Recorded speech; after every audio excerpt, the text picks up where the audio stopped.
ഇവിടെ 3-3.5 വയസ്സുള്ള ഒരു കൊച്ചിനെയാണ് പീഡോഫിലിക്ക് രോഗമുള്ള ഒരാൾ പീഡിപ്പിച്ചുകൊണ്ടിരുന്നത്. അതൊരു രോഗമെന്ന് പറയാം.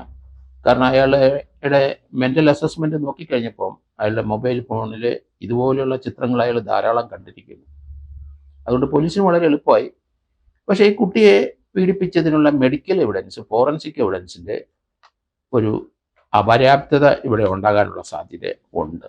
കാരണം കുട്ടിയുടെ പീഡിപ്പിച്ച സമയത്ത് കുട്ടി ധരിച്ചിരുന്ന വസ്ത്രങ്ങൾ കണ്ടെടുക്കാൻ പോലീസിന് കൃത്യമായിട്ട് കഴിയുമോ? അതുപോലെ പ്രതിയുടെ അന്നേരത്തെ വസ്ത്രങ്ങൾ കണ്ടെടുക്കാൻ കഴിയുമോ? അവിടെയൊക്കെയാണ് ഫോറൻസിക് മെഡിക്കൽ എവിഡൻസ്, കുട്ടിയുടെ ബ്ലഡിൻ്റെ അതുപോലെയുള്ള അയാളുടെ സ്രവങ്ങളൊക്കെ എടുക്കാൻ സാധിക്കുകയുള്ളൂ.